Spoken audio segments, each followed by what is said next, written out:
Hello, everybody, and welcome to the Final Fantasy IV Free Enterprise Lali-Ho League.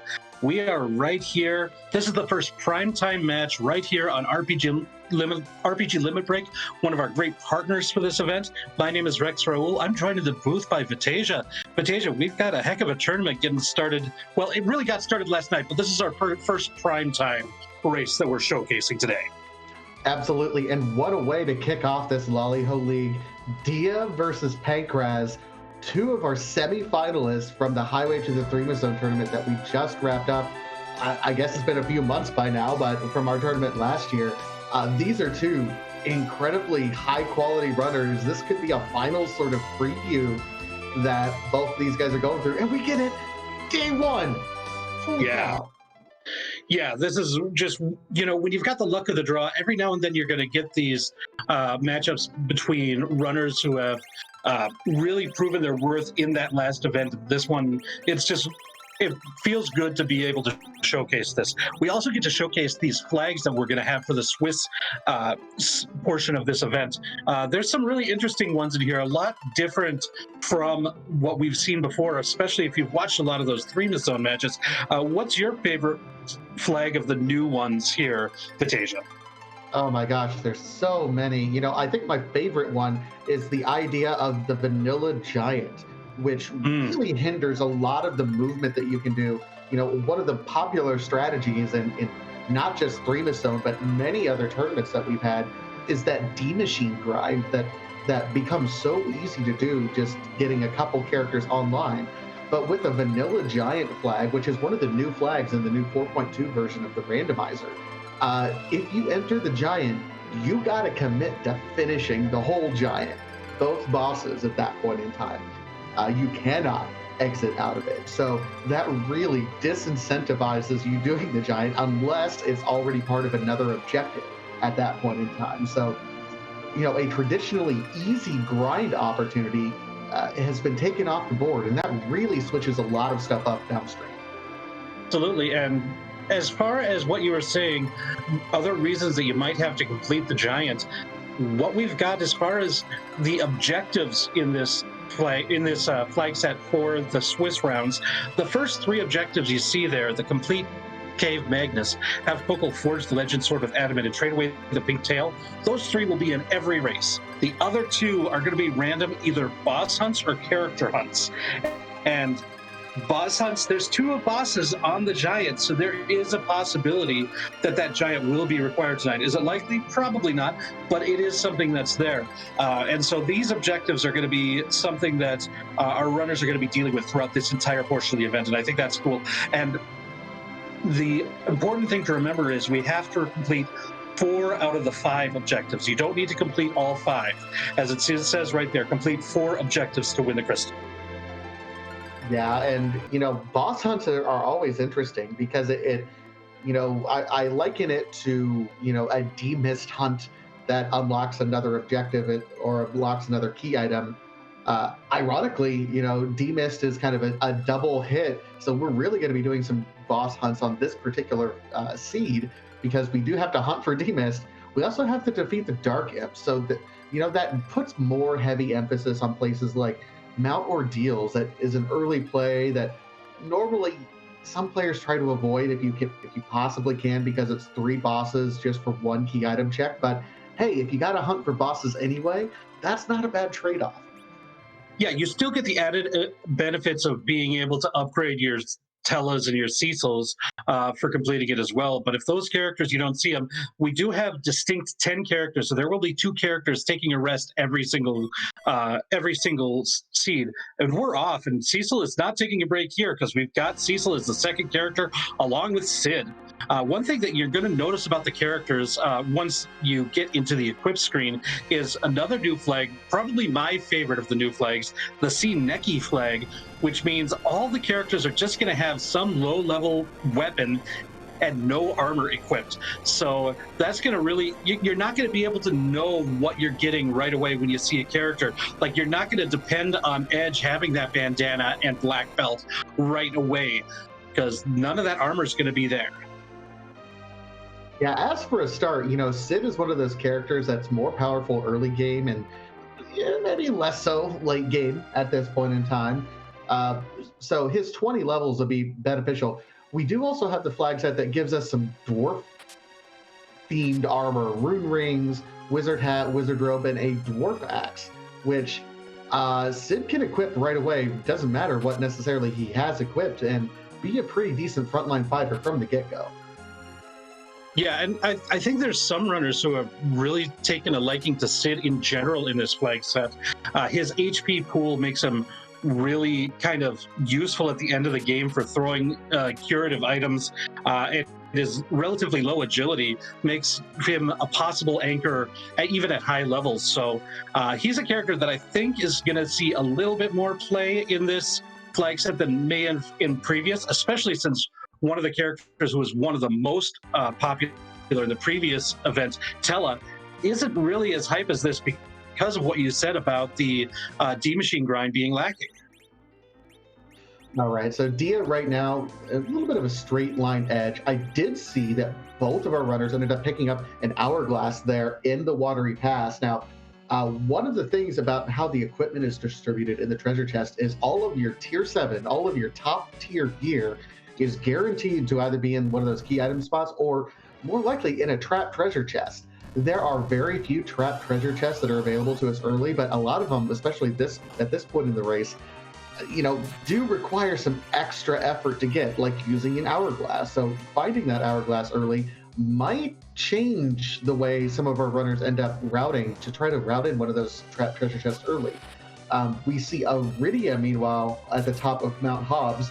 Rydia's kind of underpowered in this particular flag set, isn't she? Yeah, in general, both of the black magic specialists, Rydia and Palom, there's a little bit more to de-incentivize having her or Palom on the team, because since we don't have access to that really efficient D machine grind, getting them up to the levels where they learn the all-powerful nuke spell is a real time commitment. Now, we will most likely have sirens available for us in a shop, but still, that's just so many more sirens, so many more battles you have to get through in order to grind them up that much. And if you've got characters like Cecil and Sid who can swing a stick pretty good, that is usually the way that you're going to depend on having your team defeat Zeramus. And in those situations, you don't need to grind nearly as much. So for those reasons, like Palom and Rydia can still be good if Rydia gets a good summon, or you level up Palom to the part where he has Quake. For taking out a lot of the bosses earlier, that's still very nice. But if you don't have that, there's not a whole lot of use for them long. I noticed that I think it was Pankraz knocked out Rydia. I guess wants to be able to have a base level Rydia as a potential flanker. Not a bad idea there, and a pretty good use for it if you don't find a good summon as well.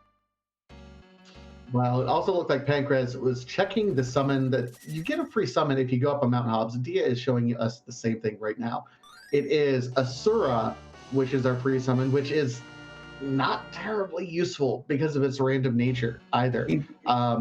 Pankraz reset out of it. Dia decided to keep it. So interesting strategy right there. The other issue with Rydia that we haven't necessarily touched base on is another flag set that almost looks like it's specially made to target characters like Rydia. But the idea is that it used to be that if you had a low-level character who was at least 5 levels below the party average, they would get double experience for any fight that you completed at that point in time. You could use that in the D-Machine grind to what we would call slingshot a low-level character all the way up to the max level that you need them to, and make them more powerful. Again, because Rydia requires so much more experience, she was a popular slingshot target, and that's not really possible right now because of no slingshot, in addition to requiring everything else. It's just such a weird combination of everything. Yeah, that's a good point. And we see Pankraz now at the bottom of Antlion Cave, and finding Dr. Luge, not going to be a difficult boss. One item that we found in this cave was a heroine robe. That is a reason to use Rydia in the early game, especially since it looks like we found power staves as well. The combination of strength boost with both the power staff and the heroine robe makes her quite formidable in the early game. that can get you through some early bosses if she can survive up to that point in time. Right now she's only at 30 HP, which is just kind of a one hit. Special item is the spoon, not exactly what you're looking for right there.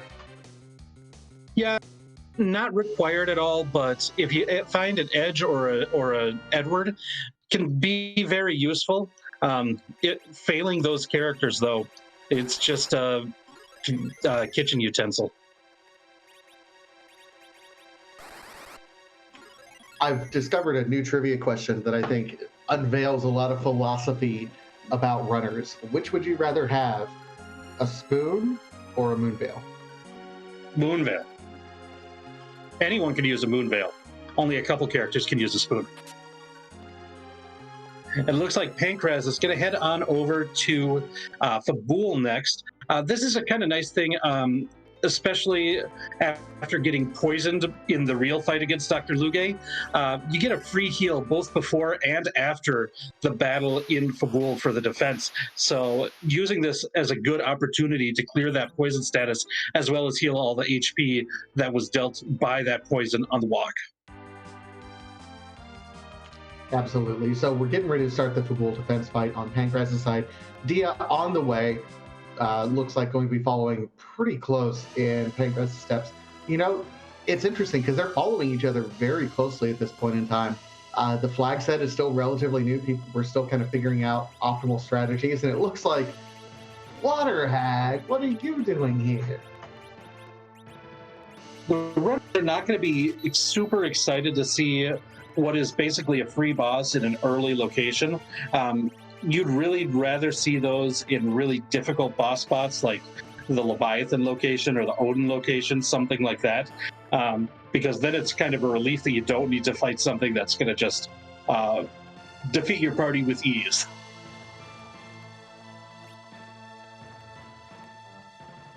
Yeah, so this is an interesting spot. I mean, okay, free heal up, thanks, I appreciate it. But yeah, so we're moving through, gaining some more levels. It is easy XP at this point in time for our runner, so that's one thing.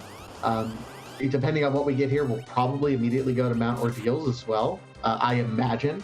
I mean, there's some variation that we can do, but Pankraz shows us, I mean, hey, how about that?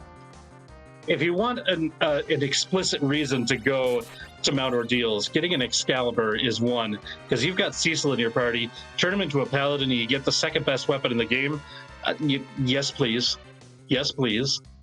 Yeah, if you had any plans to do anything else after that, you redirect and now go to Mount Ordeals. You have a Cecil. You've had no real reason to switch away from him. I need to double check the flag text, but I think the vanilla flag is turned off, so Cecil isn't our default agility anchor, I don't think. That's correct. We don't have vanilla agility on, so you can use anybody to anchor. You don't have to use Cecil. So he doesn't have that sort of extra baggage that he had in Threemasode. Now, one of the things I've noticed that both of these runners are doing right now is they are just focusing on the key items and the bosses. They are not doing almost any shopping right at the moment. They're not checking any shops. They're not double checking pretty much any of those for any of the other helpful J items that are out there, which is interesting. I'm accustomed to at least more runners checking shops, but we've seen nothing up to this point in time. Well, Pankraz did make a quick stop in the item shop in Fabul to rid of a lot of the inventory that he had, as well as I believe he picked up a kamikaze there. But yeah, I think this is pretty common in this flag set to avoid a lot of shopping.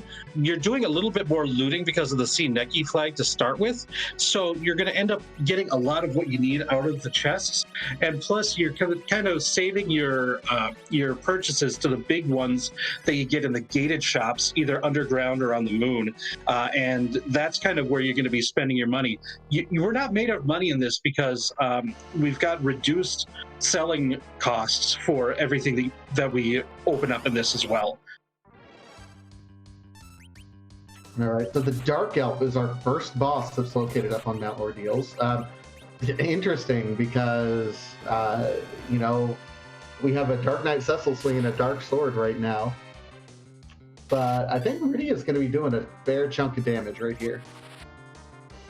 Yeah, both Rydia and Sid, pretty decent damage dealers at this point in time, especially for this first one. But I think even for the second fight on Mount Ordeals, we should have the firepower in order to get past this one. I think both of our runners are in pretty good shape.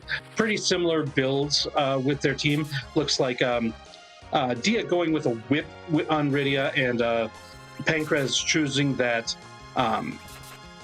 that power staff. But both are effective ways to get the job done with the heroin rope found.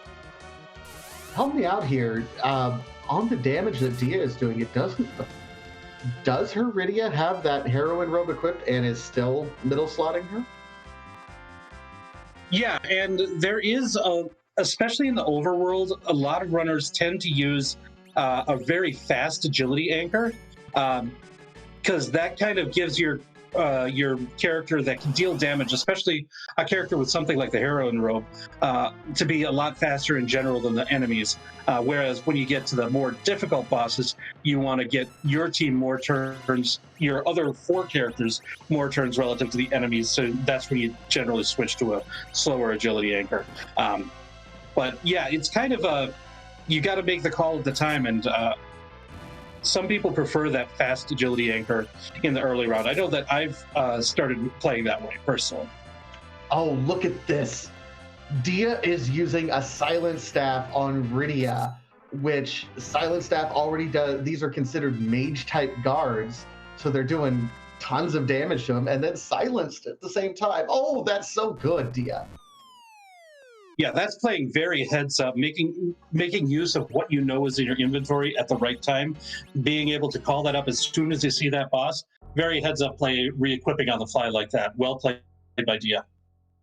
It looks like Pankraz did the same thing, yeah. These two are just neck and neck, and it is exactly what we would expect from these two top-tier runners at this point. Oh, I'm getting goosebumps about the rest of this race. It's going to be fantastic. I think that was an Earth Crystal. Dia hit the button so fast. Let's see if I can see it better on Pankraz's screen.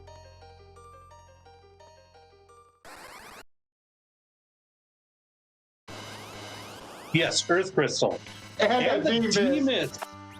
This is double bonus round right here, because not only is it a key item check, it is also one of our objectives. So first objective is going to be done as if the entire seed weren't pointing a giant flag waving, please come to Mount Ordeals as quickly as you can anyway. My goodness. Absolutely. And now we've got a couple of places. We still don't have underground access, but we've got a couple places with 2 bosses in the Baron Inn and Tower of Zot to hopefully find the Dark Imps if our runners are lucky enough. And this party just got online. I mean, we have a level 1 Cecil, but we have a level 1 Excalibur equipped Cecil. So this party is going to be doing fantastic right away. I got to imagine we'll turn in D-Mist. I don't know if we've seen who the character is in the Baron Inn yet. Or we might be able to dip our toe in there. But otherwise, still our underground access is a little bit locked away. We'll check a few other things. I'm hyped for an early Earth Crystal Tower of Zot check. And we might get a dip into the treasury as well, since that's unlocked with the Earth Crystal. So that's another potential place to get a lot of looting, a lot of money that you can, or stuff that you could sell for money to then use for buying the real big J items that you're going to be looking for in the gated shops are your sirens, your Bacchus wines, and hourglasses. But we get Rosa as the character in the Baron Inn. Very nice find by Dia, whereas Pankraz is going straight to turn in make that D-Miss check, and we're going to see what that is here. And we have a Baron key. Oh, efficiency. That's why you check that just before you do, because now Pankraz is going to be able to turn around and sweep through all of Baron in one foul swoop. Yeah. It's going to be slightly less efficient for Dia. That's why you do those kind of one-off checks. Oh my goodness. Looks like D Lunar's in the second spot here, and it looks like Dia has triggered the nasty virus counter script that the D Lunars have. That's going to be a tough one to overcome, even with Excalibur Cecil.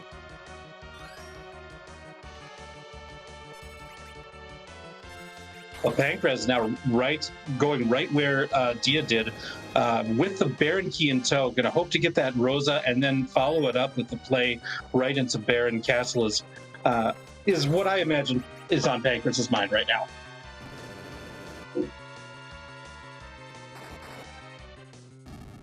All right, so Pankraz is right on tails.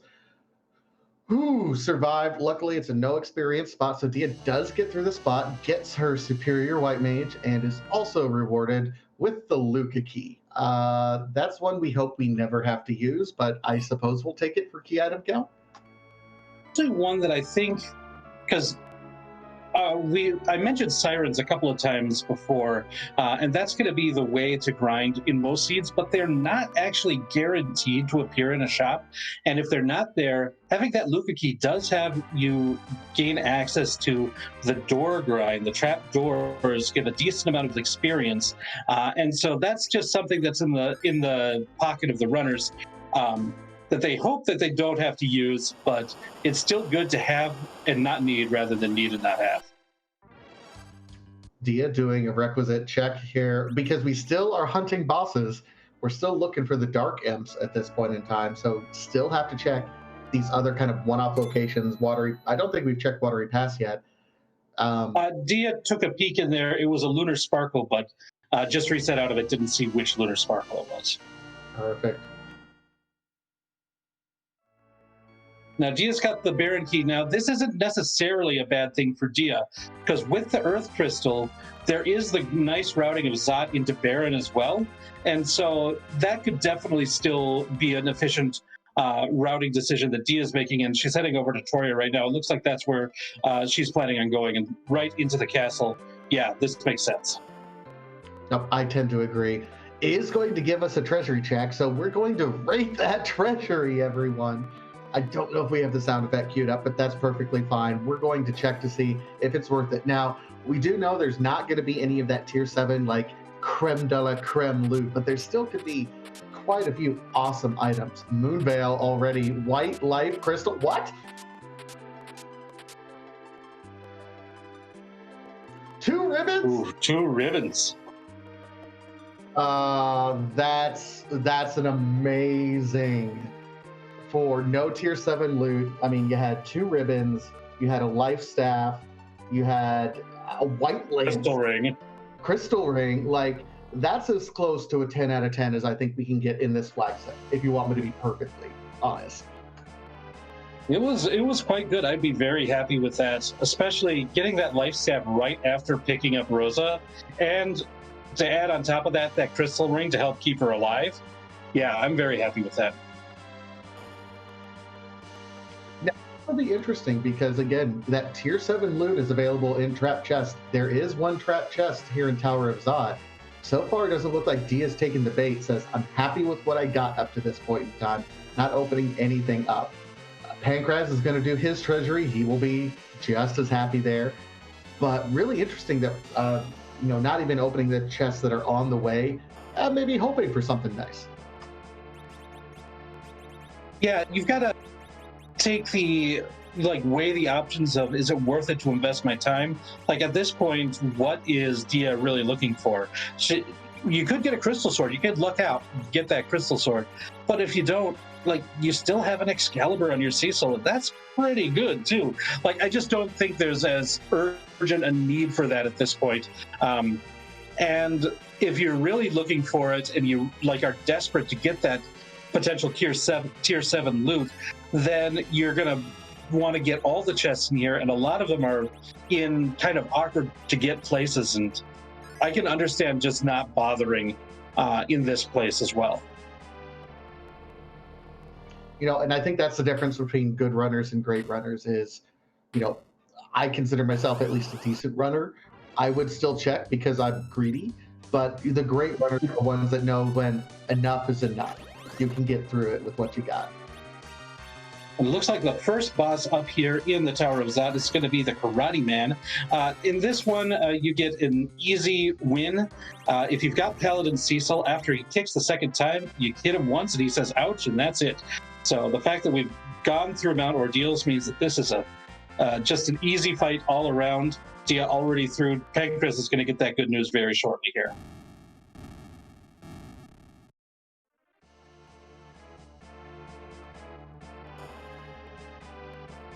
xPankraz setting himself up as well. That was great in terms of getting a little bit of experience on the rest of the party at that point. Looks like we're in the.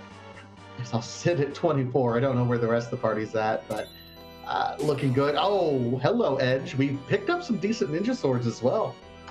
I think what's more important is the character in that Galvez spot is a red robe. That looks to be the Dark Imps that we're looking for. Oh, absolutely. That's the Golbez spot. As soon as we have underground access, we'll be able to get another one down. So that's 2 quick boss find checks just back to back. So yeah, Edge and Hallam here. I think Edge is an easy add to the group. Whether or not you want Hallam is kind of up for debate here, and we're going to see that. And Dia says, yep, I want the superior Black Mage over the potential user of the heroin rope. So that's going to be kind of the question, I think, here. Because if you're going strictly on black magic, Hallam's the man. We haven't found any great summons. The best is that Ashura summon, which, since you have Rosa, you don't really care about as much. And so if you don't have that Leviathan summon, or even like Silver Titan, then it's like, well, maybe Hallam's just better now.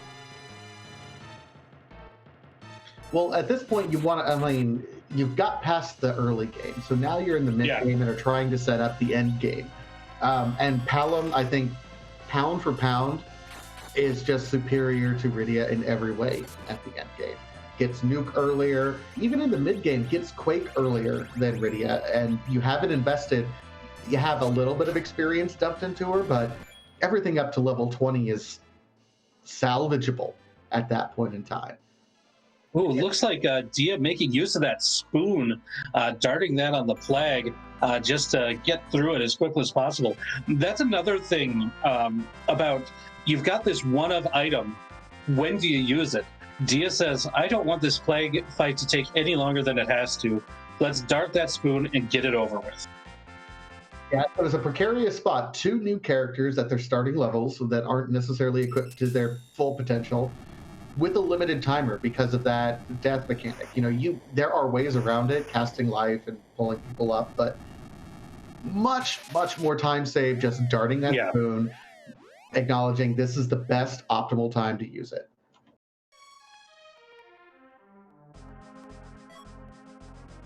Interesting choice. xPankraz decided to stick with Rydia. So we do see some differences in team building for both of our runners tonight. And so that's going to be interesting to see how much that plays into the rest of the seed as well. So that was the Sand Ruby, which was the other key item. Looks like Dia is going to at least check out, see what character it is. At this point in time, the only key item location that's left is in Baron at this point, isn't it?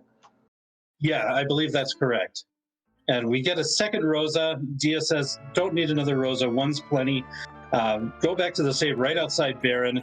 And that's kind of making use, like, I think it's very important if you're trying to, get yourself better at the game, is making use of where you're saving and resetting so that you can get back. Like, you could have saved right outside of Kaipo, but then you'd still have to fly all the way back to Baron. So Dia moving to Baron, making the save there before checking to the Kaipo, just to be ready to reset in a situation like this. So again, heads up play.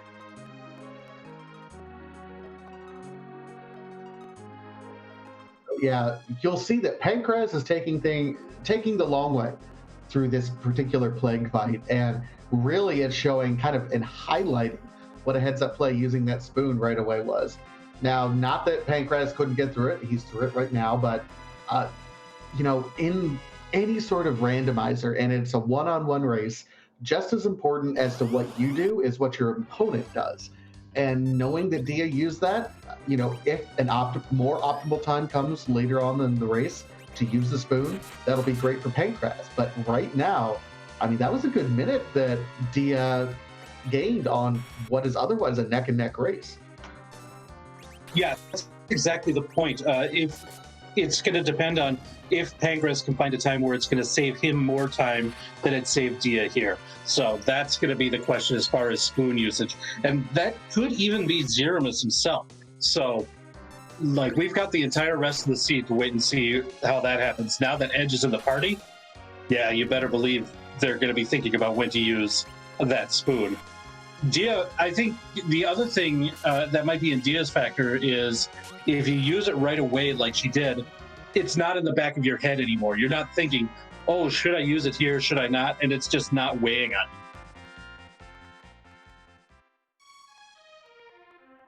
Looks like Pankraz is also doing a little bit of shopping, clearing out his inventory so that the ever-present inventory boss doesn't get you a little bit later, but is turning around and buying, looks like a drain spear? A bunch of drain, either spears or swords. I believe those are for darting with edge. They've got a very good usage as a dartable item, and they were available in that gated shop in Baron. So this is like when I talk about gated shops, you get lucky sometimes, and you can find those drain items, and you just got a lot more that you can do with edge in these middle levels. All right, so Dia actually showing us the Baron King boss. This is all right. So we have the the Fabul encounter. So 5 encounters from the area. These are kind of an interesting encounter sets here. I always found. These are going to be pulling from the last couple of rooms of the Baron Waterway. So you're going to see these hydras, probably an aqua worm in here somewhere as well, and more Baron guards. Yeah, it shouldn't be too difficult. We've got Flame from Edge, the level 2 magics for Palom. Those are going to be an easy way to kind of take these. One thing that I wanted to mention, a little bit of optimization that we're seeing on Pankraz, that it wasn't on this update, it was an earlier update to the randomizer, got rid of the reminder screen when you go into save points. And so what that allows is if you're stepping off of the save point and hit the menu at the same time, you can actually save a step outside of the save point itself. And if you do have to reset, that's one less step you have to take. It's a very minor thing, but I've been noticing that Pankraz is doing that, just doing whatever you can. And when you're up against really good runners like Pankraz and Dia, those little things are those little optimizations that you want to make and just be aware of. They add up over the course of hour and a half race. Micro adjustments through there. Absolutely. Yeah, almost through this gauntlet now, getting those aqua worms. They do have that same nasty wave attack that Kiinhatsu has. However, that is based on the HP of the enemy itself, and these aqua worms don't have much HP, so it's very not scary.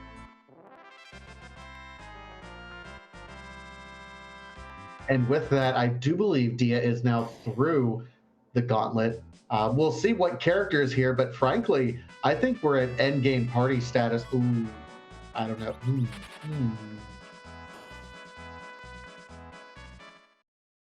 Okay, so it's a little too late for Yang at this point in time.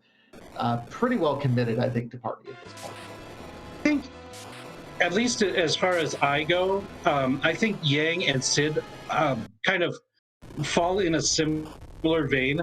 They're both characters that at the end game have a really huge HP pool and so can be really good as chemists. And like Yang might be a little bit better as Berserker and Sid might be a little bit better as an anchor. And so that's kind of what you're weighing on the two of them. But I think the presence of Sid in the parties just means that Yang isn't as necessary at this time. I will turn around and say this. I think, okay, there's our magma key. So it is our underground access. I would think if you already have a Rydia, which already can serve as an anchor, you might be more tempted to take a Yang who does more damage at those top levels. So it'd be interesting to see what Pankraz does. I would honestly see him swapping his Yang for his Sid. That is definitely a consideration as well. Yeah, I think you've got something there. You could definitely use Rydia as the anchor instead. Yeah, again, this is a little bit of personal preference for me sometimes. I like Sid as an anchor because I think he can do a lot, and then all of your other characters, that means all 5 of your characters are useful in the Zeramis fight, and I kind of like that, and Sid kind of makes that a possibility. Nope, that's fair. Meanwhile, so we have our access to the underground now. It's not intended to be a linear race, but we've gotten quite a bit of the overworld done, and now I got to imagine we'll be making kind of beelines right to the dwarf castle, because that seems to be the next spot, especially when an objective is there. And with that dwarf castle objective, I wouldn't even be surprised if either one of the runners decides to go there even before checking the free item in Feymarch. But we'll see where they decide to go as well. Worth noting, our other objectives that we're on the lookout, we need to complete, 2 of the other 3 at this point. Complete Cave Magnus requires 1 key item, just the heart. Have Coco Forge Legend, we need 2. We need both those key items. And Trade Away the Pigtail, we need both the key items required for that as well. So we're still at least minimum 3 key items away from even close to go mode at this point in time. So we have a ways to go in this race. Yeah, but it's got to feel a bit of a relief to not have the boss hunt looming over the runners as well. Being able to get through that, I think, is going to be a huge sigh of relief. Absolutely. It makes the rest of the game more predictable. Like one-off chances going off and hunting a bunch of bosses just won't end up working because you've already done all that. So it makes it a much more predictable back half of the game. And it looks like Dia has decided to go to Dwarf Castle, finds Baiget in the first spot. This is definitely going to be the more difficult of the 2. But it looks like Dia has also bought a stack of these Drain Spears to dart. And you can just see that's just so much damage that Edge can do right out the gate. And that's the reason that you do this. Yeah.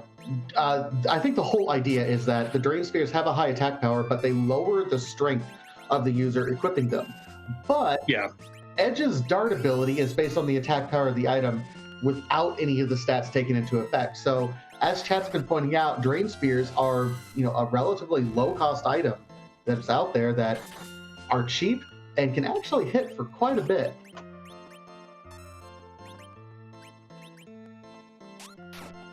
Yeah, and being lucky to be able to buy them at the store right after you found Edge, like that's just kismet, you want to see something like that and have access to this. But this is the situation where you're dealing with 2 really good runners and they both see that same opportunity at the same time. So neither of them are going to have a huge advantage as far as that goes.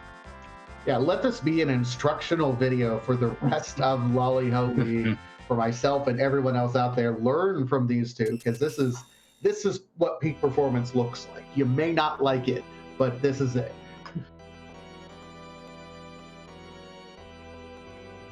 Like it, I just, whenever you get to see something a little bit different than you've seen in other events, that's great.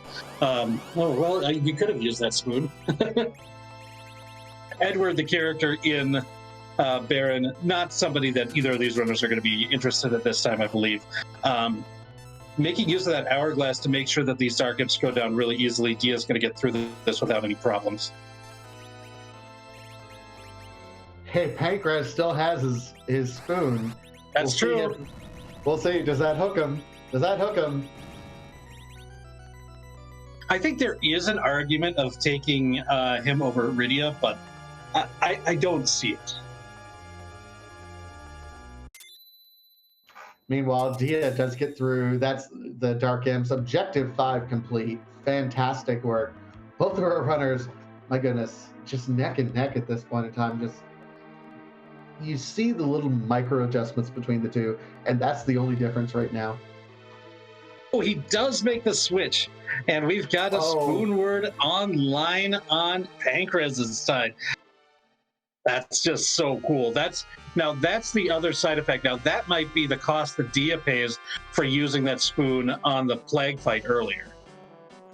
Spoonward can dish out quite a bit of damage, and yeah, it'll be interesting. Oh, by the way, as if this wasn't required already, our darkness crystal was just hanging on Luca's neck there.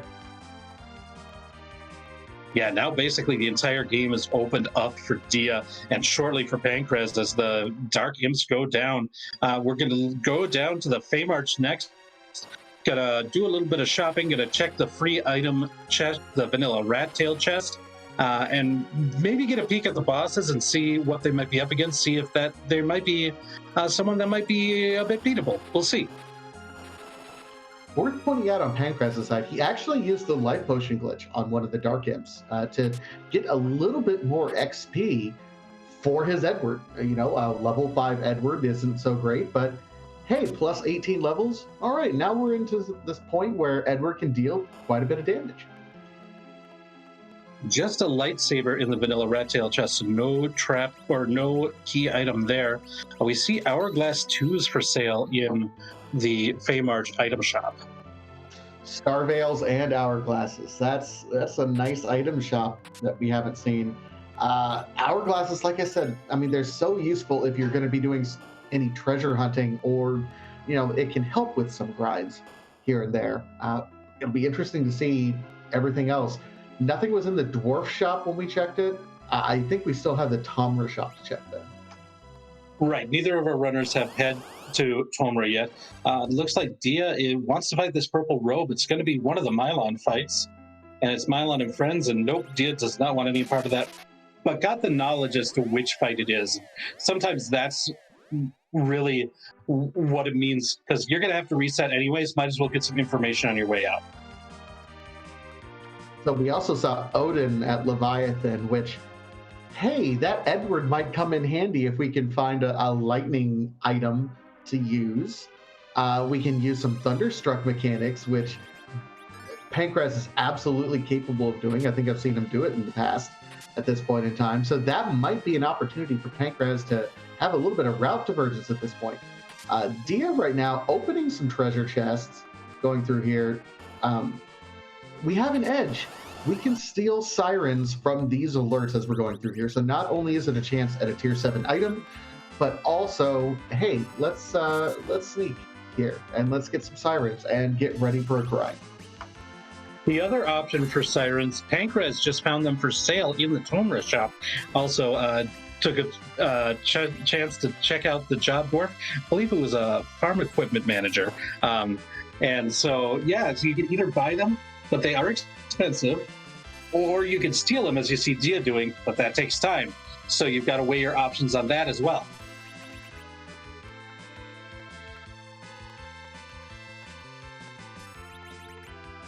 And you see Pankraz now selling a lot more items, buying a bunch of hourglasses, some tents, and some star veils.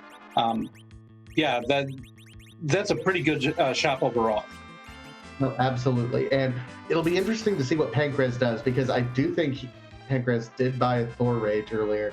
If he sees that Odin and goes, maybe, yeah, he's not completely resetting out, I think he's going to do it.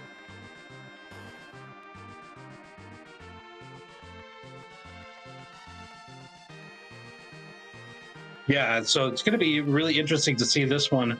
Oh, wants that cabin. And Cure 3 in there as well. Cabins are an item that I think are... It's nice to have one or two, but buying a lot of them isn't something that seems to be on a lot of runners' radar these days.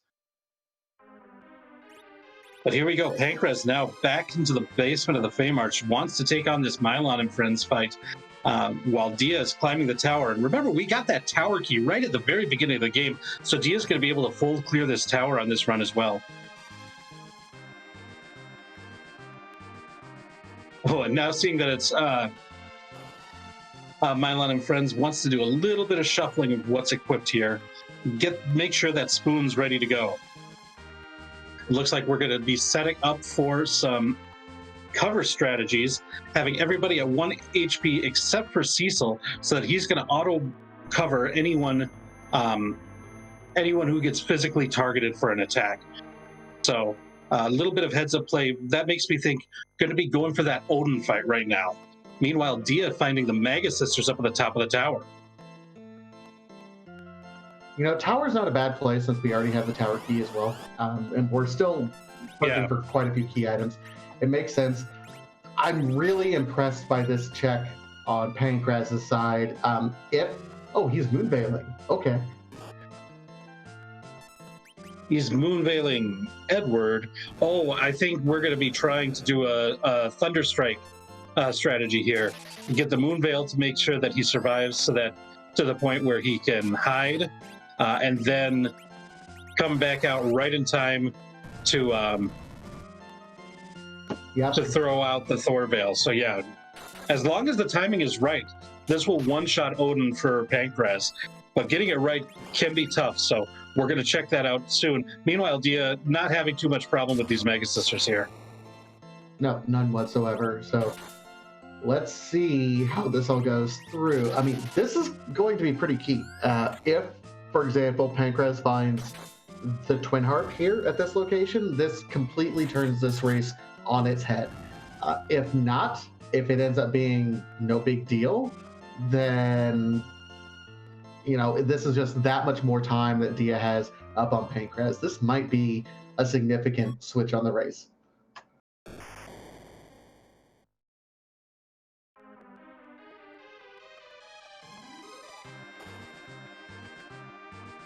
Just a white shirt for Dia, and now here comes the moment of truth. Here's that Thor rage.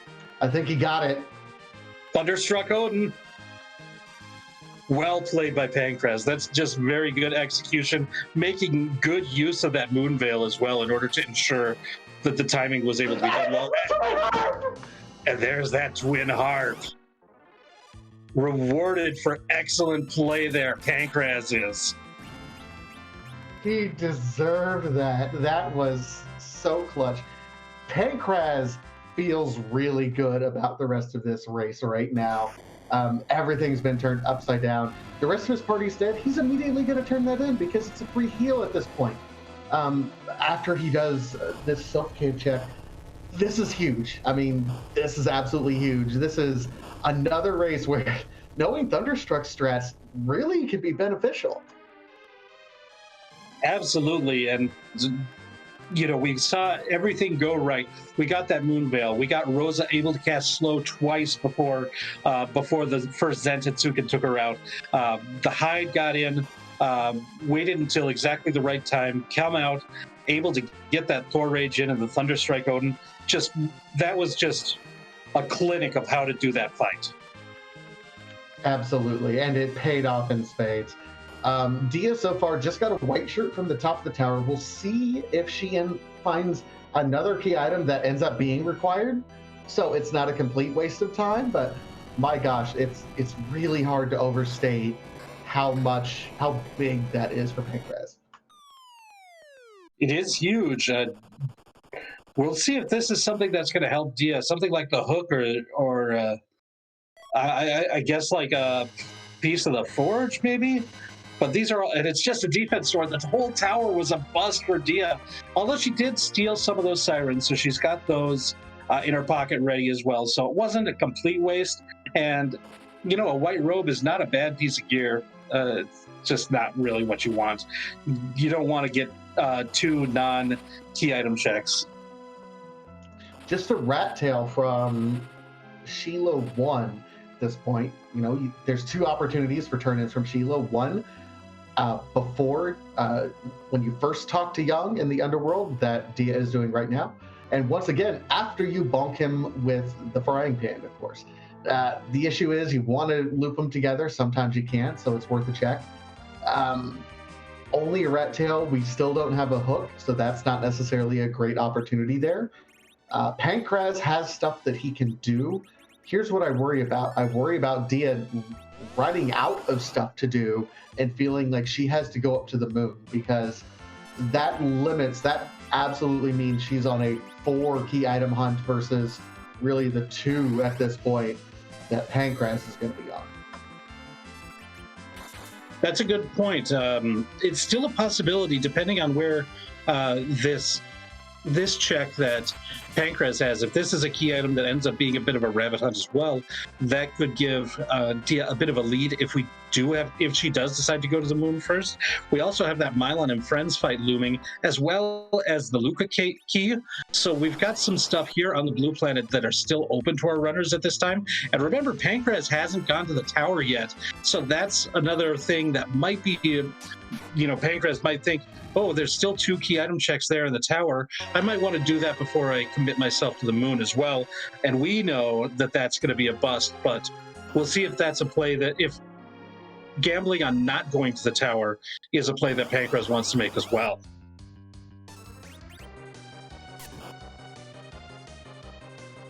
You see Dia cashing in those eggs that she from the sirens that she stole, and so just getting her party up to a better level. This might be in prep for the bosses in the Feymarch. This might be in prep for going down to the Luca key as well.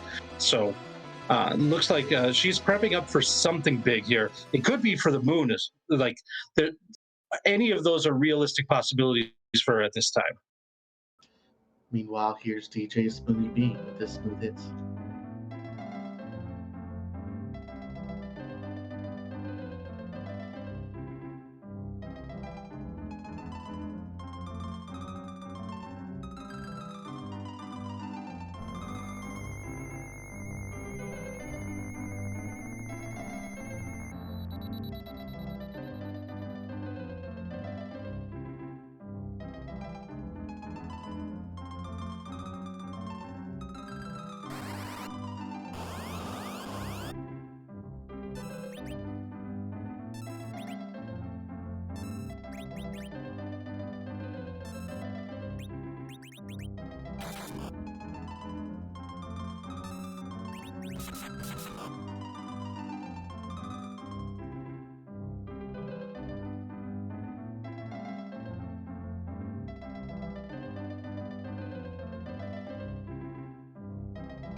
Man, I think DJ Spoony B grew a few extra fingers for that one. That was some intense heart plucking, but got through that, and now we've got the Galvez fight. That spoon word and this party is really well equipped to take care of Galvez once we get past that, so easily done. Meanwhile, it looks like it was the moon that Dia was prepping for as she is launching the lunar whale right now. Yeah, this is super interesting. We'll see how much more divergent we get at this point. The key item that Pankraz ends up finding is, oh no. That is disaster for Dia. So Odin at Leviathan, hard required at this point, and Pankraz did it first. This is horrible news for Dia right now. You know what this might all really go back to is the fact that Dia used that spoon on Plague. It seemed like such a good play at the time, but if she had the spoon in the inventory, she might have been more inclined to take that Edward, and if she had the Edward, she might have been ready to do those Thunderstrike strats that we saw Pankraz do. So this could all be, catching up to her right now. I'm not sure. She might have still not wanted to do Edward, but I'm just saying is all.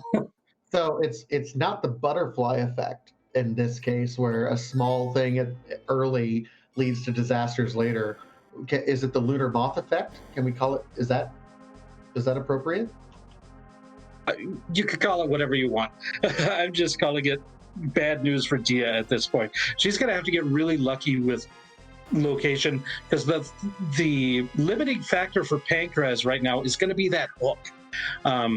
Unless, I guess Pankraz still could get the legend and adamant beforehand, but the hook is really the big one as far as if we're going to be using that pink tail to turn in as one of the objectives that we complete. For Dia's sake, it's got to be really buried here on the moon. Meanwhile, we find a Doom Noodle. Looks like Pankraz is finishing off some other locations that are in the overworld. We're down to Ogopogo at the Barren Basement. This is the King Odin spot. It can be kind of a tough location, but we know we have a Zerk Spoonword at this point. This is a meme-tastic run up to this point in time.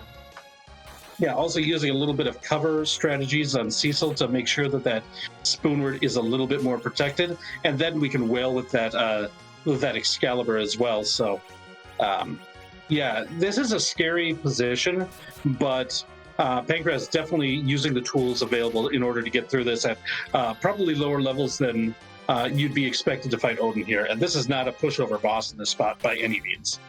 No, absolutely not. Meanwhile, Dia on her way down, going to do a pretty standard strategy up to this point in time. Get into this deep part of the underground where you have a large cluster of these bosses and work your way out from there.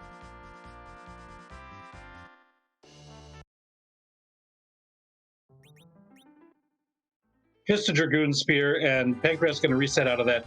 Doesn't even need the experience for that. Going to save the time of walking out instead. That's the sort of thing that you're also balancing at this point in time at this high level of racing. Dia fighting the Calbrena fight in the vanilla D lunar spot, and Pankraz is making that tower play, and we know that this isn't going to lead to anything but a couple of pieces of gear. So this is a time where if Dia is able to find some of those items that are required in order to complete, this could help out. Worth noting, I think Pankraz is at higher levels than Dia when she went through here, so it'll be, as a general rule, a little bit faster than what Dia did. Also, not taking the time to open any treasure chests and steal anything. So will be a much faster trip, all things for Pankraz. Still time given back to Dia, though. Yeah, this is one of those things where Pankraz had seen those sirens for sale in Tomra, so is not going to be taking the time to steal them here. Dia had not seen sirens yet, so wanted to make sure that she was able to get them when she had the opportunity. I think that makes a lot of sense, but still, that's one of the things that's going to favor Pankraz a little bit on the speed through this tower. What Dia's going to need to find are things like the hook, the adamant, and the legend sword as quickly as possible on the moon. We found a pan and a pass, a couple nice things. Yeah, I'll take those. I mean, that unlocks at least 2 key item locations and your shortcut back to the moon if you need to go back to Earth. So I'll take those, absolutely. Yeah, that could be really helpful for Dia here. I think the pass is going to incentivize Dia to full clear the moon no matter what, but we'll see what her routing decisions end up being. I think the unfortunate part at this point in time, I mean, first of all, this Octomom boss, Octomom just hits like a truck here. Absolutely. This is going to be a hard one regardless. But the unfortunate thing right now is that in order to catch up, Dia, I mean, we know that Dia will eventually have to do that boss for, Odin at Leviathan. That's going to be required in some capacity. It just depends on how many more key items she finds up on here on the moon until she decides it's optimum to get back there. It's not that it's full time wasted per se, because we don't know what Pankraz will have to do in order to get his full complement, but it feels bad at this point in time, and every time there's not something that's prompting her back into that underground, it's time lost, unfortunately. Yeah, without a doubt. But taking advantage of what's available, and this Octobet seems to be going pretty well. Uh, Unfortunately, that Excalibur Cecil is doing a bit less damage. Octobam is resistant to the holy element, which the Excalibur sword has, but enough other sources of damage that it wasn't too tough. Just a life staff here. Looks like Dia is not resetting out of it, so wants the experience for these fights as well to reduce grinding later, I'm sure.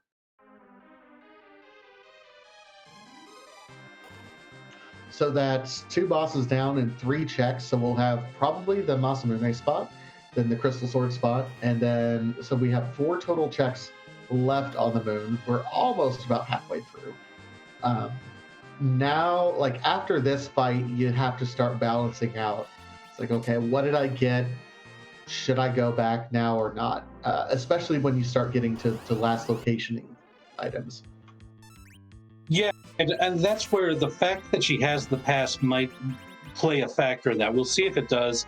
A free fight here with the Officer Soldier, which is nice because this is a spot that can be very tricky if the wrong boss is here. Probably very relieved to see a fight that's going to be easy for her to handle at this spot. Absolutely. I mean, if we wanted to just stop the officer at this point, and the soldiers would kill themselves, really. So, not going to take too long at all to get through this, and it's great experience. If you can get a life glitch off and you're lower levels, like it appears Dia is right now, you can get a ton of experience by life glitching some of these guys.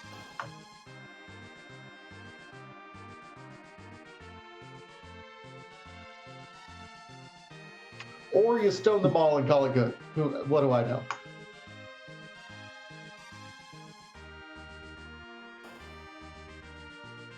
A decent amount of life or experience even without life glitching. Pankraz now leaving the tower. Going to get the bad news that this is, I believe it was a Dragoon Spear here.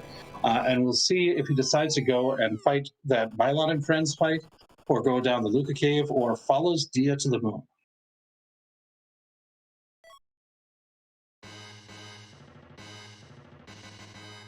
It does look like Dia is now on her way out to the Crystal Sword location.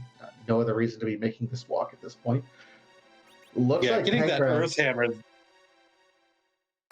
Go ahead, I'm sorry. Go. Yeah, as you're saying, Pankraz heading to that sealed cave. This is another divergence. If this ends up being where that hook is, then Dia's dead in the water. Dia's going to have to hope that this check for Pankraz is not going to pay out in order for her to be able to come back in this one. Absolutely. So that at the same point, you really want this to be something of value, at least another rabbit hole to dive into. One other check to make back on Earth. Leviathan, not bad at this location, honestly. There are many, many worse bosses you can have here. Yeah, what you're really scared of in this spot is a boss that does frequent physical attacks. The physical attack in this place is very high. The magic attack, not too scary, as you see only a small amount of damage done by those Ice 2s. And the Ice 2s are really the killer from Leviathan. If they hit hard, then that makes Leviathan hard.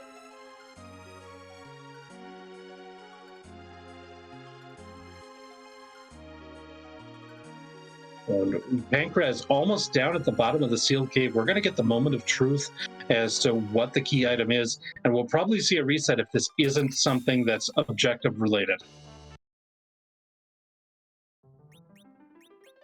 No. Yeah. Reset. Quick reset after that gold apple. Not at all anything that Pankraz is interested in.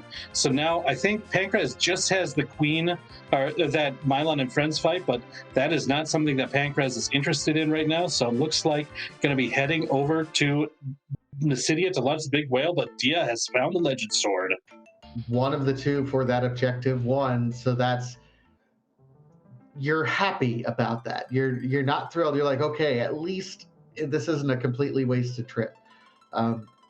Looks like going to tent up, and we'll see. Does Dia go back in for that Murasame spot? It's a bit of a long walk. I think if she's tenting, that it seems like she's going back in. Yep, and right away going back in.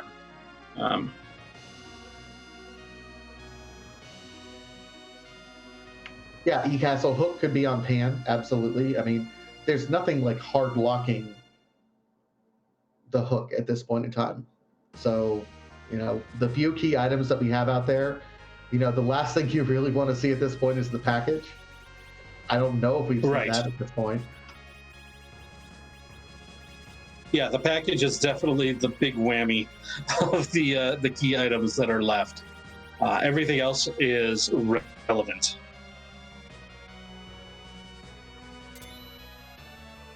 Worth noting, 10 key items for both runners. Yeah, and these moon bosses give so much experience. You're not going to need a whole lot of grinding after this. As you see on Dia's screen, Rosa already has over 1900 HP. We're in endgame levels here right now. The only thing that if you wanted to grind up, you could grind Palom up to nuke, but I don't think that's necessary with the power that you're able to do with the Excalibur Cecil. Hey, and your Edge isn't that far off either. He's got decent weapons. I think we've seen at least one ninja sword, which would I think be it's beneficial. ninja long. Yeah.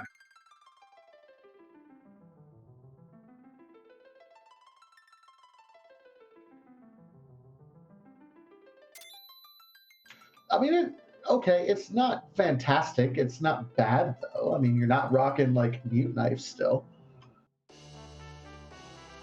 Yeah, I think for, like, my sort of desires, like, if I have double long swords or better, then I'm happy with Edge. If I have to rock middle swords or anything like that, no thank you.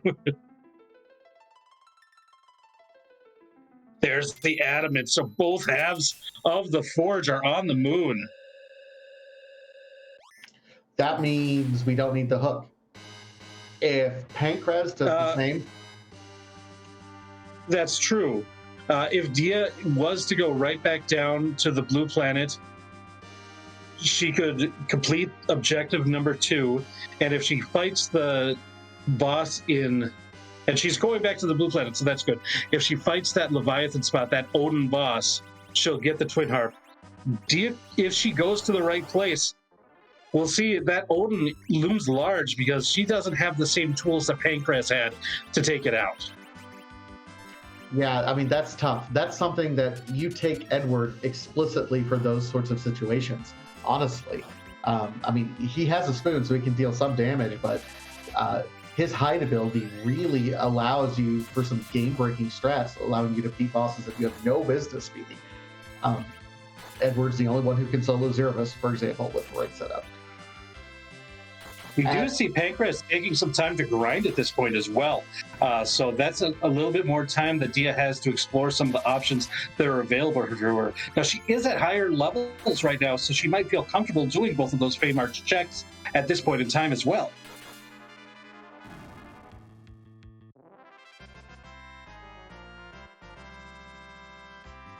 Interesting, Pankraz also took the Tela from the moon to replace Rydia and has like a real proper anchor in that base level Tela as well. Yeah, it looks really good so far. Using Sirens, doing some real grinding at this point. Looks like Dia is going to be turning into Pan now. We know these are wasted. Well, I mean, not necessarily. This could be the hook, I suppose. It could be the hook. Which would really... I mean, it's still hard required to eventually do that Odin, though. Yes, because it leads directly both to the Pink Tail and the Twin Harp. So 2 of the objectives are tied behind it. So.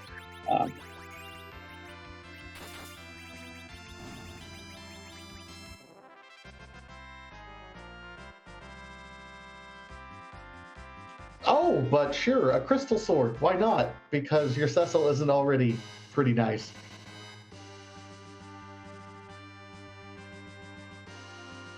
Now you see, Dia just saved right now. So she's going to go and make that rat tail, or the Sheila checks right now, the Sheila 2 check. If that ends up being nothing, she can reset and probably take on either the Sealed Cave or the Fame Arch bosses based on where she saved. Yeah, she knows she's running out of locations at this point, so it's getting to the point where Dia will have no choice but to go do those bosses. But it does make it seem like she's not going to go back for that Bahamut check before either of those, which also makes sense. There's a bit more density of key item checks on the blue planet at this point. Gets the package. And there's the reset.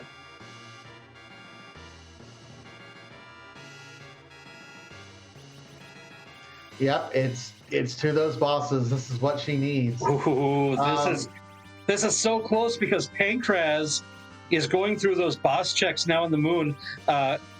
Depending on how much, hopefully for Dia's sake, she doesn't have much trouble with the Odin fight here. I wouldn't be surprised if she goes for the other fight first, but still, Pankraz has to get through all the bosses in order to get to the point where he's got both halves of the forge from the moon. So yeah, it's a few bosses deep. Yeah, this might have swung back in Dia's favor. This is going to be super tight. I mean, this is peak performance, folks. These two were semi-finalists. This is just such a great opener. Hey, she switched to the Thunderclaw, and she's going for the Odin fight first. Oh my goodness, this is gonna be so tight. Now, she doesn't have the tools. She doesn't have the hide strategy that was available to Pankraz, and you see how hard that Odin can hit. That is a lot of damage from each physical attack. You've got to do damage so fast, but that Thunderclaw, man, oh man, that deals massive damage to Odin there. Yeah, plus cover strats with Cecil at this point in time. Just let things go at this point. Let your edge, much faster fight, all things said, start to finish. It did take some time to set things up that early. Dia kept making good progressive use of her time, and now has the Twin Harp, and now is the first person in go mode. Yeah, she just needs to go on to Cave Magnus to complete that objective, and she will be rewarded with a crystal. And I believe she's at in-game levels. Looks like Pankraz is going to be checking in on that pan check. That's not going to lead him towards any objectives right now, because we know that that's just going to give him a crystal sword and a package. Like, as long as there's no like weird situations with Zeramis, I think Dia's in a great position right now. It's amazing how quickly things change. It looked like Pankraz had control of everything for the longest while, but Dia kept grinding, kept making the checks. Oh my goodness. Yeah, I think the big thing now was the fact that the sealed cave didn't progress Pankraz towards one of the objectives, because that means Dia was able to catch up, find both halves of the forge on the moon, while Pankraz was doing a lot of the doubling up of what Dia had already done. And Dia was just ready, well-equipped at high levels with that Thunderclaw to take out the Odin really quickly. That's the other thing. If you don't have the tricky way of doing it like Pankraz did, you just want to get through it fast. And Dia did it fast. And think, Dia's also going to have a Crystal Sword Cecil. I mean, Excalibur Sword Cecil, still pretty good. Crystal Sword Cecil makes everything easy at this point. Even Zeramis, like, you can two-man Zeramis at that point if you need to. Dia is set up for a no-stress Zeramis fight at this point in time. And frankly, as soon as Dia is done with this fight, we'll be on her way. Has the pass. It's right there.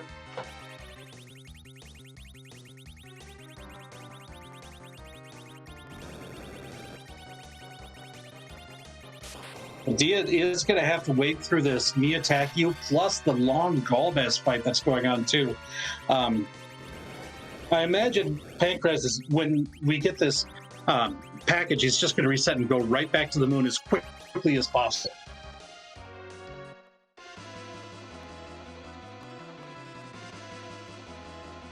Oh, yep, there's the moon. And I believe this one is where one half of the forge was behind this Octomam here. But it's time. We'll be quiet a little bit so we can hear a little reprise as DJ Spooty B warms up his fingers one more time.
That might be my new favorite harp music right there. I'm not gonna lie.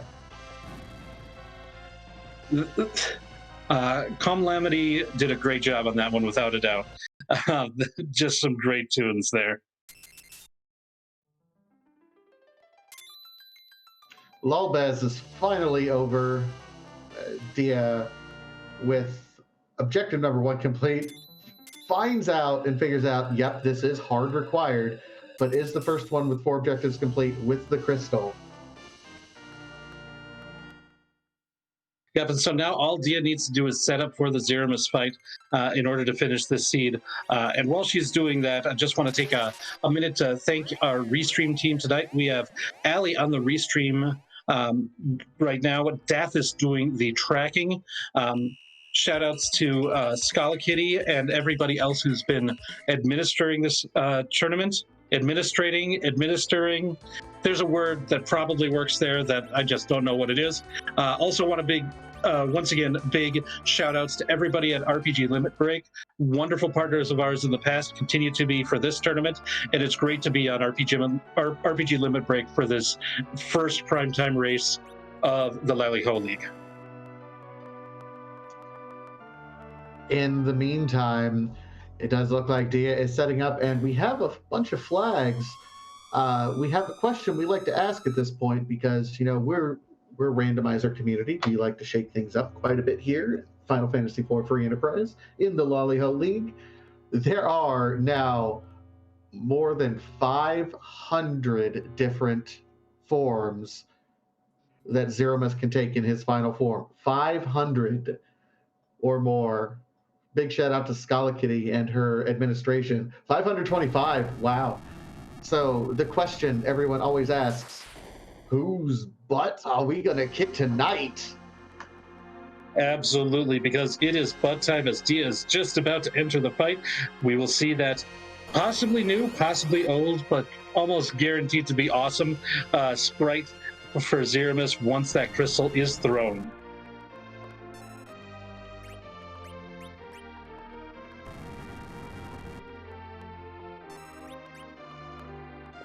Well, Pankraz back up on the moon. Now, double checking. I believe this is going to be one of the items. Yeah, this will be the Legend Sword right here.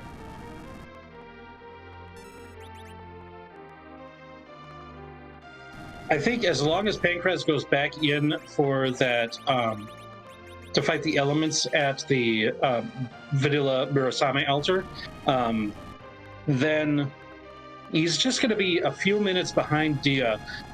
Like right now, in order for Pankraz to win, he's going to need Dia to wipe at Zeramus. It's going to be tough because Dia's got the levels. We got a lot of firepower on this team. But I think that's Pankraz's best bet at this point in time to win.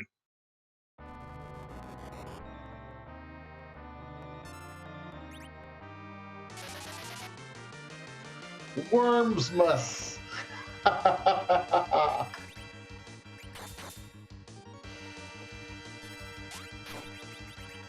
had so much fun playing this game back, 20 years ago or however long ago it was.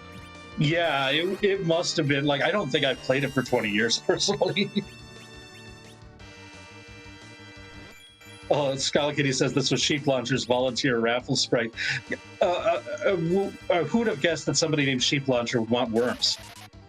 Well, that's never, ever in my wildest dreams would Sheep Launcher.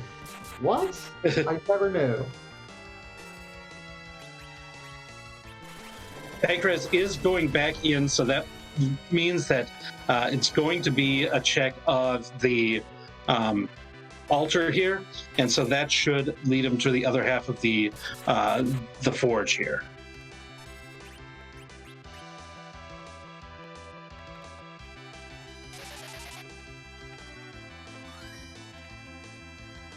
Through it all, we still haven't found out where that hook is. It would be funny if the hook ended up being at that Queen of Evelyn spot, or Queen of. I think it has to either be. I think it has to either be there or in Cave Bahamut. Well, we'll see once we get to the credits. Meanwhile, it really looks like Dia is set up very, very nicely here. Going ahead, killing off the Black Mage, and just getting everything ready. Cecil zerked. Edge is zerked. Yeah, this is going to be nice and smooth.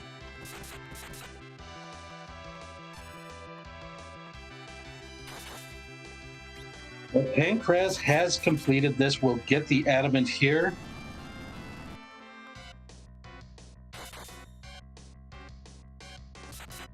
He now just has to forge and then make his way to Zeramus, but you can see how good that crystal sword is at just carving through Zeramus, getting like 4,000 to 6,000 damage a pop.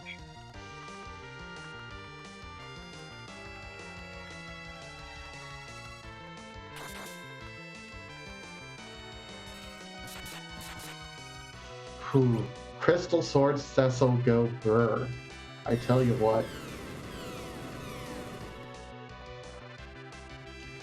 Rocks fall. But everybody's still alive. The Cure 4 hits. From here, it's basically academic.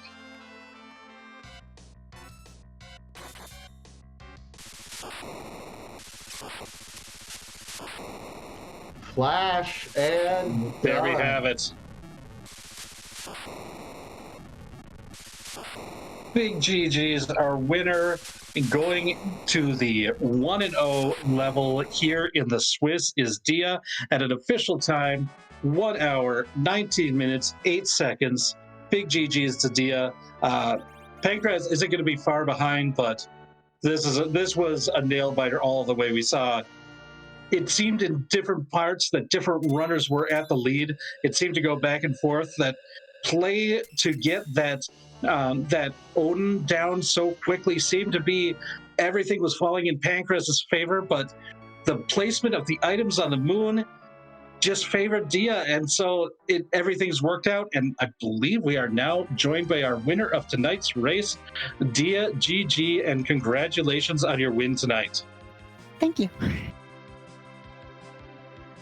So one of the things that was interesting was the placement of, like, when you got the spoon, you threw it right away when you got the edge, and then Edward showed up.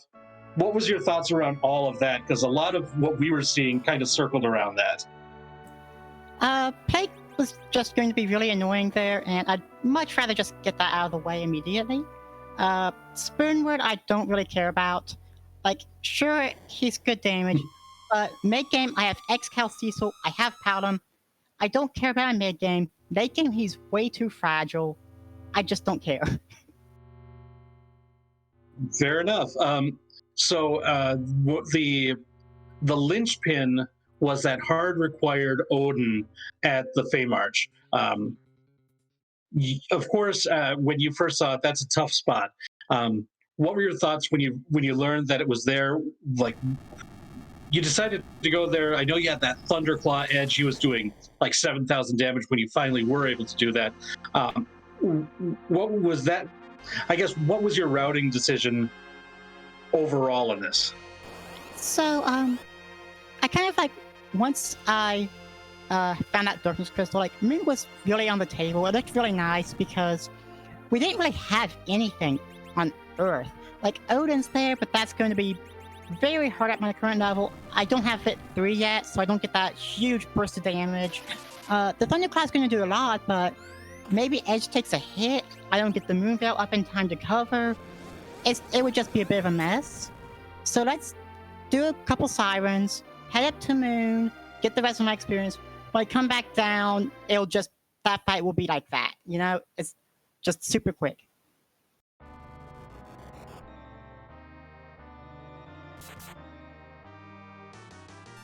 The other question that I really had is your decisioning of which characters to keep and miss.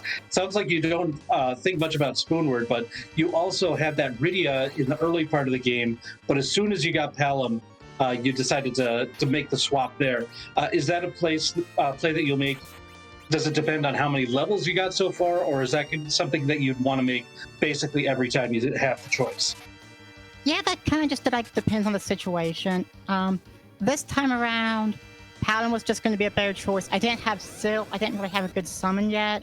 So the mid game, which I was rapidly approaching underground stuff, Rydia was just going to fall off very hard from that point.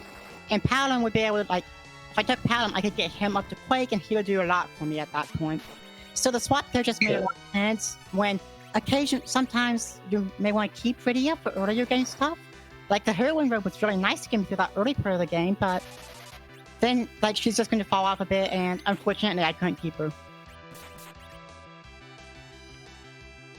Question a little bit about the early game, where it felt very linear going through, and then Mount Ordeals just had all the goodies, in terms of, demist, and then our access ultimately into the underground. And then it awarded you an Excalibur Cecil kind of right away, right on your way. Just tell me about the early part of the game. It felt very linear, at least from where we were standing. Yeah, the only choice from the early game was, do you check Demist before you go to Baron for the Baron end check? And it doesn't really matter, because I get dropped right back off at Baron after Zot, so no, the route doesn't really change much. I do Baron before Zot, I do Baron after Zot, not much of a difference, really. I mean, you know better than we do as far as that goes. So, but this win does put you in the 1-0 side in the Swiss. So, starting off strong with a win. What are your thoughts about maybe the flag set in general, or even the structure of the tournament? Because we got to go through a number of rounds of Swiss before we qualify for the next level. But you're starting off pretty good against a real strong opponent in Pankraz. Yeah, I've already seen a lot of jokes since the schedule was released about the finals match being in round 1. But, that's just Swiss, and it makes for a really interesting situation because, I got one over Pankraz, but now Pankraz has a bit of an easier time with the rest of the matches. And I'm going to have a little bit of a time. Exactly, yeah. I completely expect to see Pankraz in the final phase of the bracket, so it doesn't really change much. I don't think it should, at least. Flag set so far has been pretty fun, but we'll see how it goes as the weeks move on.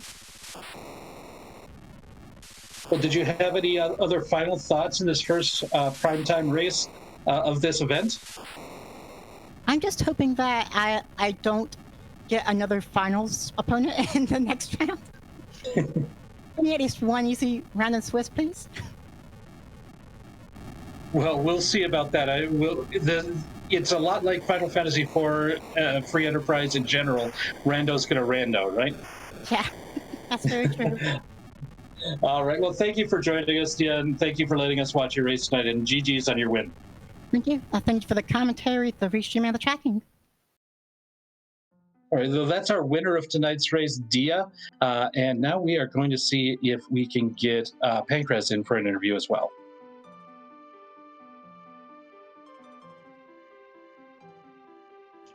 I tell you what, this is a fantastic way to start off this Lali-Ho League.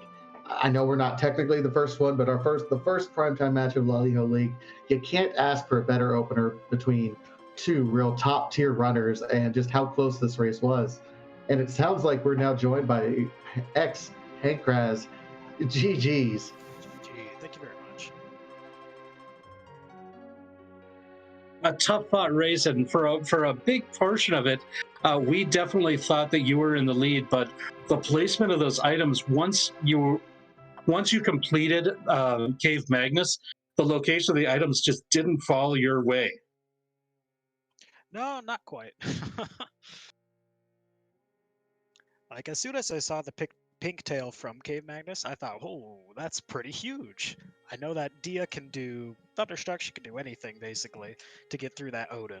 So it might be an advantage, it might not. I had to hopefully find the hook as soon as I could in order to close it out and get, I'll think of the words, give me a second. In order to turn in my last objective, get the crystal, go to town. Which is partly why I bailed on the pan as soon as I found that, since I just needed one item. Yeah, and you get 2 checks after that, so it made sense that you'd hop right back over to see if you can get there. Like, if you find that hook, then you're in business, right? Yeah, exactly. It was just a matter of finding that hook, and as the rest of the seed proved for 35 minutes, that was the difficult part. But speaking of difficult parts, one of the things that was really fun that we got to see you do on this one was that well-executed Thunderstrike fight against Odin. Tell me about that. Is that something that you had practiced specifically for a situation like this? I mean, I basically always have that in my back pocket going through a lot of these seeds. One of the community races recently that involved this flag set had an Odin at Asura that also conveniently had a Twin Harp. And because I was able to do a Thunderstrike kill very early on and get that, I had a pretty big advantage in that and ended up taking that race. So it's something that I practice from time to time. I know that I can always do it with the right party, or with the right one of 2 characters, basically, in a lot of spots, if a Rude Odin shows up, and I think that I might be able to garner an advantage through it. In this race, it turns out I could, a little bit, or so I thought. Gotta ask, did that play into your calculation to take Edward at that point in time? Because we thought you might be tempted. You had an early spoon, hadn't thrown it. Did that calculation play in when you picked up Edward there? I had the Edward going down into Feymarch, so it was a convenient happenstance, I guess is the best way to put it. I had the Edward, I had a Thor Rage that I had just bought, I think from the from either Dwarf Castle or from the Feymarch item shop itself. So I had the setup, it was just a matter of what do I have? I only have 1 White Mage, I don't have a Silk Web, how am I going to get all of these things up? And the Moon Veil that I had in my inventory was a convenient answer for some of that. And you were able to get 2 casts off of slow with Rosa to make sure that the timing and everything is going to work out perfectly too, right? Yep. I had to rely on her a little bit because of, no Silk Web, no other White Mage at that moment, no Tella on the Moon, I hadn't raised the Whale yet and gotten him. So I either had to cast 2 slows and blink with Rosa, or go shopping for a Silk Web, or completely fade the checks. And with it being doable, I didn't want to completely fade the checks, so we made it work with Battle Speed 3 and some shenanigans.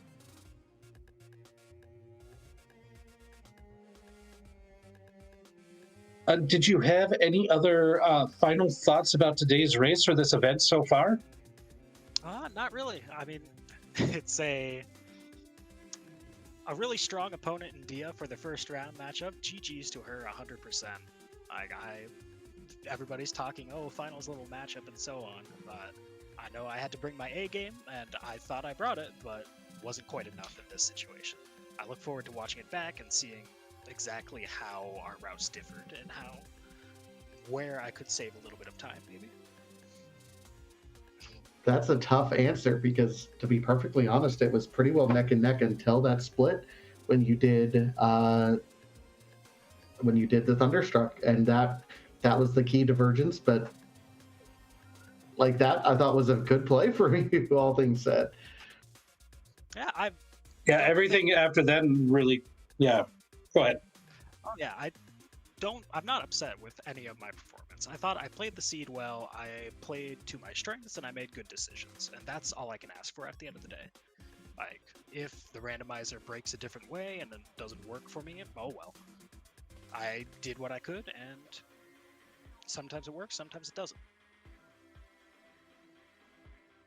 Well, I want to thank you for letting us watch your race tonight. Thank you for joining us for the interview, and good luck in the rest of the Swiss for you, Pankraz. Oh, thank you. I'm gonna need it if I get more matchups like Dia. But thank you all for putting on this restream show. I look forward to watching it back, hearing all the commentary you have to offer, and everything that chat has to say. Till then, though, you all have a fantastic rest of the evening. All right. Well, that was Pankraz, who unfortunately did not get the win tonight, but I'm sure it's gonna make somebody else who falls into that 0-1 bracket very upset that they have to fight against him next. So once again, I want to give a thank you to the Restream team tonight, Ali and Dathis on the Restreaming attack tracking, respectively. Without them, we don't have a show. We've got RPG Limit Break again. They've been great partners. What we are going to do right now is take you on over to Randomania, where you're going to be able to see one of the other races that is going on tonight in the Lali-Ho League. And we've got Tella Says Relax versus Neon Gray. And so I'm sure that's going to be a really exciting one to watch next. And Vitasia, do you have any last words before we go? No last words, just, this is a great start to this Lali-Ho League tournament. Really looking forward to the next several months of tournament action. And Rex, it's great working with you. We've been at this for a few years now, it sounds like, or feels like. Yeah, we're both the old guard when it comes to commentary crew, and it's still fun and it's still exciting to see great races like this. And thank you all for joining us. We're going to send you on over to Randomania next, and hope you all have a good night now. And don't spoil this race, please. People will want to watch it.